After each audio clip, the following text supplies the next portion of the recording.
Hello students, exercise 5.3 के पहले part में हम sum of first n terms of AP अर्थात एपी के प्रथम एन पदों के योग के फॉर्मूले को डिराइव करेंगे। यह पूरा एक्सरसाइज इसी फॉर्मूले पर बेस्ड है। इस फॉर्मूले को डिराइव करने का क्रेडिट जर्मन मैथमेटिशियन गॉस को जाता है। जब वो 10 वर्ष के थे तब उनके स्कूल के टीचर ने उनके क्लास के स्टूडेंट्स को ये टास्क दिया कि आप सभी find the sum of the positive integer from 1 to 100 अर्थात 1 से लेकर 100 तक धनात्मक पूर्णांक संख्याओं का योग ज्ञात करें, जिसे उन्होंने जल्द से जल्द सॉल्व करके उसका सम 50-50 यानी 5050 बताया। आइए हम देखें उन्होंने इसे कैसे किया। इसके लिए उन्होंने 1 से लेकर 100 तक के सम को s के योग को s माना और उन्होंने s बराबर 1 2 3 प्लस ऐसे जाते जाते उन्होंने 100 तक सम किया। फिर इसी संख्या को उल्टा कर क्या लिखा, 100 plus 99 plus 98 dot dot dot 1 तक लिखा, यानी अर्थात बैक काउंटिंग करते हुए 100 से 1 तक है। और चूंकि पहले वाले सम का योग किसके इक्वल था, s के बराबर था, इसलिए दूसरे वाले सम का योग भी क्या होगा, s के इक्वल होगा। अब इसे हम जोड़ते हैं तो ऐड करने पर क्या आएगा, s और s मिलकर क्या आ जाएगा, 2s के इक्वल होगा। और 100 प्लस 1 मिलकर क्या आएगा, 100 प्लस 1 101। 99 प्लस 2 मिलकर भी क्या आएगा, 101। 98 प्लस 3 मिलकर भी क्या आएगा, 101 प्लस डॉट डॉट डॉट। इसी प्रकार हम जाते जाएंगे तो लास्ट टर्म का भी सम क्या आएगा, 101 आएगा। यह सभी कितने पदों का योग है, 100 टर्म्स का योग है। इसलिए हम इसे इस प्रकार भी लिख सकते हैं, 2s को लिख सकते हैं 101 इंटू ये कितने टर्म्स है, 100 टर्म्स है, इंटू 100 लिख सकते हैं। तो s का वैल्यू हमें निकालना था, तो s इक्वल टू क्या हो जाएगा, 101 इंटू 100 डिवाइडेड बाई 2 से अगर 100 को काटे तो ये क्या आ जाएगा, 50 टाइम्स में कट जाएगा, जिसका प्रोडक्ट आएगा 5050। इसी प्रकार उन्होंने इसका सम निकाला और अपने टीचर को इसका रिप्लाई जल्द से जल्द दे दिया। अगर हम इसी गुण का उपयोग करते हुए हम सम ऑफ ए प्रथम एन टर्म्स ऑफ एपी निकालना चाहे तो हम इसे कैसे लिख सकते हैं, s इक्वल टू लिखना पड़ेगा a1 plus a2 plus dot dot dot an, यानी a1 से लेकर an तक के पदों का योग को हम लोगों ने s माना। फिर उसी प्रकार हमें इसी टर्म को बैक काउंटिंग करते हुए लिखना पड़ेगा, तो ये आ जाएगा a1 प्लस a, इससे पहले क्या आएगा, an minus 1 dot dot dot क्या आएगा, a1 आएगा। अब हम इसे ऐड करते हैं तो s और s मिलकर क्या हो जाएगा, 2s हो जाएगा। और इस सभी का सम क्या आएगा, a1 प्लस an और अंत वाले पद का भी योग क्या आएगा, an प्लस a1 आएगा। यहाँ सभी टर्म्स की संख्या कितनी है, n है, तो ये होगा 2s इक्वल टू, वहां पहले टर्म्स की संख्या 100 थी, यहाँ टर्म्स की संख्या क्या n है, तो a1 प्लस an को हमें किससे मल्टीप्लाई करना पड़ेगा, n से मल्टीप्लाई करना पड़ेगा। इससे s का क्या फॉर्मूला निकलेगा, s का फॉर्मूला होगा n into a1 plus an divided by ये 2 इधर आकर क्या हो जाएगा, डिवाइड। इस प्रकार सम ऑफ n टर्म्स का फॉर्मूला हुआ n by 2 a1 plus an। अगर हम इसे दूसरे फॉर्म में लिखना चाहे तो हम क्या लिख सकते हैं, sn इक्वल टू लिख सकते हैं n बाई 2, a1 को तो हम a1 ही रखने देंगे, लेकिन an का फॉर्मूला क्या होता है, a1 plus n minus 1d। अब इसे और सॉल्व करते हैं तो n बाई 2, a1 और a1 मिलकर क्या हो जाएगा, 2a1 plus n minus 1d। अर्थात किसी भी एपी के जो प्रथम n टर्म्स होते हैं उनका जो सम होता है वो n by 2a1 plus n minus 1d के बराबर होता है, जिसे हम sn is equal to n by 2a1 plus an कहते हैं।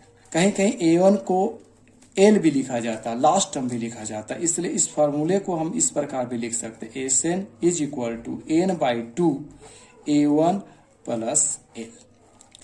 इसी फार्मूले का उपयोग कर हम एक्सरसाइज 5.3 के क्वेश्चन को सॉल्व करेंगे। एक्सरसाइज 5.3 के क्वेश्चन नंबर 1 के 4 पार्ट्स है, जिसमें कहा गया है कि find the sum of the following APs, जिसका पहला पार्ट है 2, 7, 12 डॉट डॉट टू 10 टर्म्स। यानी एक एपी है जिसका टर्म्स है 2, 7, 12 जो 10 टर्म्स तक जाता है, तो उनके इस टर्म्स का योग निकालना है। तो आइए इसे हम सॉल्व करते हैं। तो इसका सॉल्यूशन होगा, यहाँ पर जो फर्स्ट टर्म है वो किसके इक्वल है, 2 के इक्वल है, और सेकेंड टर्म जो है वो 7 के इक्वल है। तो हम इसे सबसे पहले कॉमन डिफरेंस निकालेंगे। तो d इज इक्वल टू क्या होगा, a2 माइनस a1। a2 का वैल्यू क्या आएगा 7 और a1 का वैल्यू क्या है 2। तो 7 में से 2 जाएगा तो क्या आएगा 5। और हमें कितने टर्म्स का सम निकालना, n टर्म्स का। तो n इज इक्वल टू क्या हो गया 10। अब सम ऑफ n टर्म्स का फॉर्मूला क्या था, Sn is equal to n by 2 2a1 plus n minus 1d। हम इसी फार्मूले में सभी वैल्यू को पुट करेंगे। तो s हो गया, n का वैल्यू कितना था 10, n की जगह यहां भी 10 लिखेंगे, डिवाइडेड बाई 2 a1 का वैल्यू कितना आया था 2 प्लस n कितना मेरा 10 माइनस 1 और d का मान क्या था 5। तो 2 का टेबल में 10 कितने बार में आता है 5 बार में, तो 5 आएगा। 2 जा क्या हो जाएगा 4 प्लस 10 में से 1 जाएगा 9 को 5 से इंटू करेंगे तो क्या आएगा 45। तो 5 इंटू 45 और 4 मिलकर क्या आएगा 49। अब इसे इंटू करते हैं तो क्या आएगा 9 5 जा 45, 5 4 जा 20 और 4 क्या आ जाएगा 24। यानी इसका जो सम आएगा 245 के इक्वल होगा। इसी प्रकार आप इसके शेष पार्ट्स को स्वयं सॉल्व कर सकते हैं। क्वेश्चन नंबर 2 के 3 पार्ट्स है, जिसमें कहा गया है कि find the sums given below. पहला इसका पार्ट है 7 plus 10 whole 1 by 2 plus 14 plus dot dot to 84 तक। इसका जो फर्स्ट टर्म है ये 7 है, जबकि लास्ट टर्म क्या है 84। तो 7 से लेकर 84 टर्म्स का हमारा योग निकालना है, सम निकालना है। चलिए इसे सॉल्व करते हैं।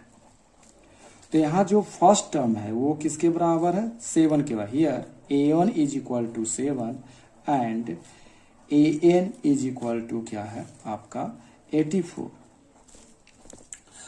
जबकि आपका जो a2 है वो किसके इक्वल है 10 होल 1 बाई 2 के इक्वल है। तो हम यहाँ पर कॉमन डिफरेंस निकालते हैं। तो common difference is equal to क्या होता है a2 माइनस a1 होता है।